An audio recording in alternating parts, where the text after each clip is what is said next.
told you it'd be fun. You came to San Francisco.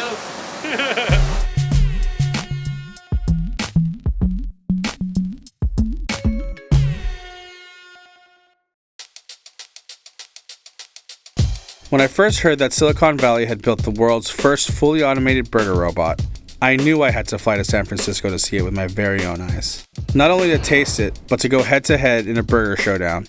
Man versus machine. And I brought along MythBusters veteran Tory Belleci to judge whether my years of cooking on the line would pay off. Where else but ground zero of like tech world? It's a little fitting. It's fitting to have a burger robot right behind us where you can see the engineers tuning it up. There's no cooks. There's no cooks. There's guys on their computers. There's no chef coats. Little programmers. In my career on MythBusters, we would always build machines or robots to serve one purpose, and that was to get whatever experiment we were doing off the ground.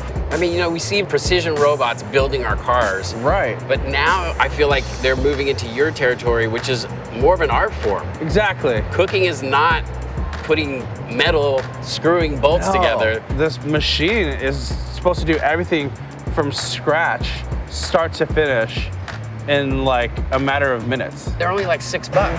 Yeah, they're $6 burgers. How do they do that? No robot movie ever made ended where like the guy and the robot walked away happy as friends, right? Right. The robot always turns on you, man. Except Wally. Hello. Oh, except for Wally, but most of the time. Right. It never ends well for the humans. No.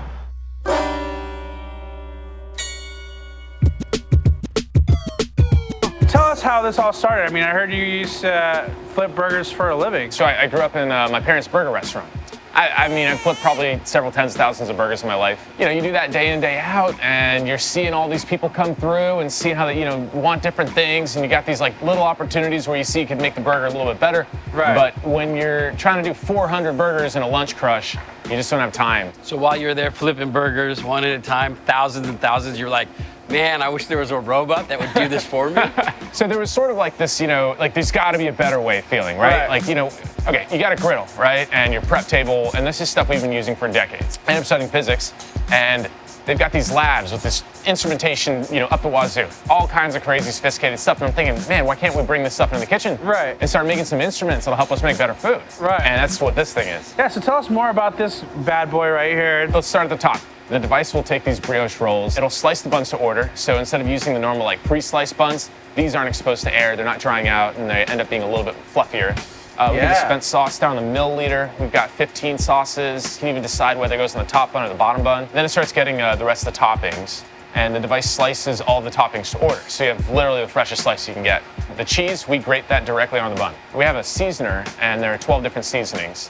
And we can dispense that down to the gram too. My favorite part though is the meat. So it grinds chunks of steak to order. There's a wonderful technique that Heston Blumenthal invented where they realized that they could take the extrusions coming out of a meat grinder and keep them all kind of aligned as opposed to just like mashing it up into a patty so that your teeth could hit the seams. So it's more tender.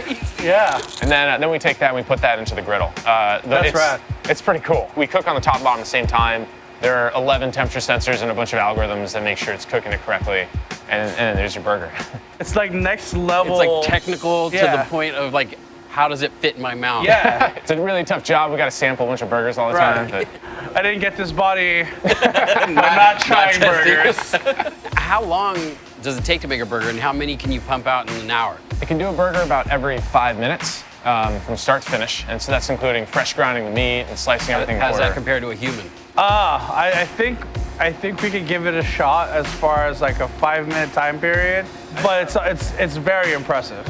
Being here, talking to you, getting to know the product, like trying to find out where the future is with this machine is helping me figure out whether I'm in favor of what you're doing or not. Because as like a knucklehead kid who had nowhere else to go, I had a lot of discipline by flipping burgers. Right? And it just turned into a career. The reality is that you and people like you set the standard. You guys explore new areas of the culinary arts. And from there, then we figure out how to make that available to everyone, everywhere. Can we try one of these burgers? Okay, so the burger I want you guys to try right now is called Creator versus the World, and it's our homage to the California classic.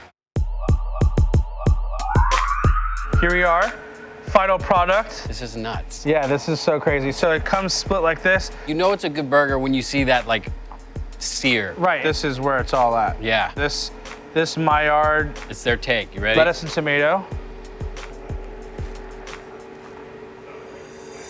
Wow. What do you think? I mean, does this robot burger stand up? It's a solid burger. If I were to compare this to any other like fast casual fast food burger, it's up there. It's just certain things like as a chef you look at. I think that the shredded lettuce is a bit messy.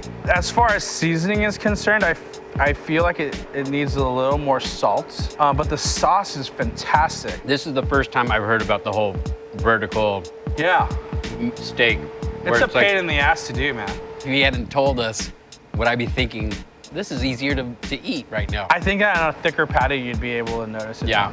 I mean, the fact that this burger is made as technically as it is, right? Do you think there's anything lost on it because it's made by a machine? I'm a burger romantic. You know, like we have like this whole thing that like we developed through time of being in a restaurant. You feel like it might be lost now that it's automated? Yeah. Throughout our history and as technology started growing, it was like man versus machine, right? Right.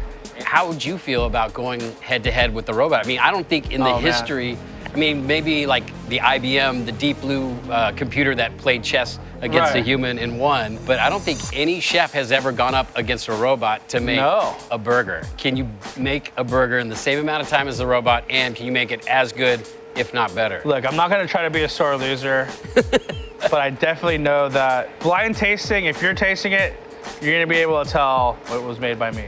You're up for the challenge? I'm way more than that. I'm confident in victory. Are you ready for this? Yeah. Moment of truth, man versus machine. Alvin Cailan for the Burger Show. The creator, exact ingredients, exact measurements. 3, 2, 1, go. So my thing is that what's gonna happen, that's gonna take the longest is grinding the beef. The recipe calls for 5 ounces. What's good about the noise behind me is that I can hear what steps they're on, and I'm already late.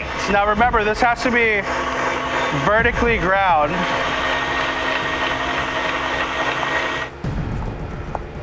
Try to keep the grind up. 2 minutes have passed, and I haven't got the burger going, so I'm kind of nervous. It calls for 6.3 grams of seasoning. That's 3. 3 minutes have passed. The tomatoes are sliced. This is great. It's like I can hear my chef yelling at me, telling me to hurry up. I'll throw this in there. Let that get hot. Crank it up. Tomato. I have 20 seconds left. It's happening. It's crazy. The burger over there is done, and I'm still flipping mine over. I'm pretty sure I burnt the bread.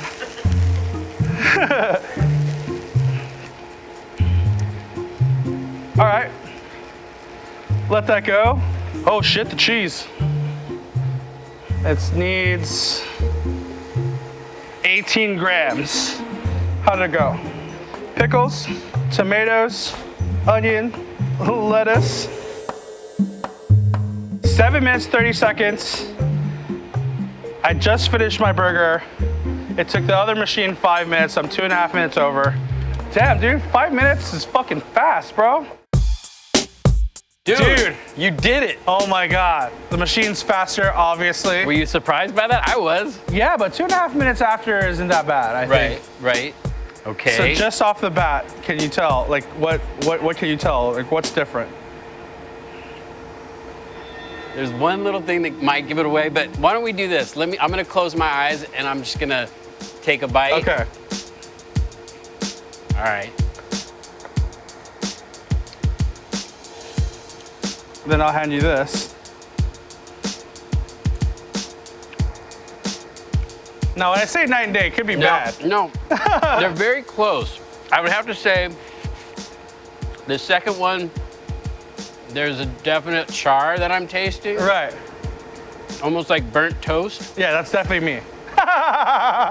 Just to clarify, if I've done this as much times as they put that thing through testing, you would probably be I'd a lot have this faster. dialed in. Yeah.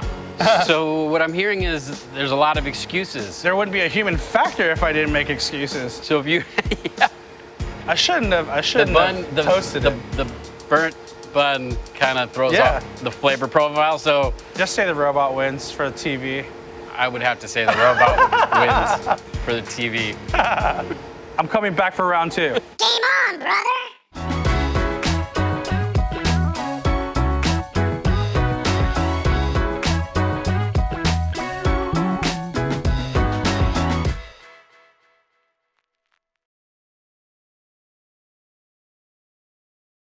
What's up, Burger World? It's Alvin, Cailan of The Burger Show. Smash that like button, hit that subscribe button. If not for me, for the segue.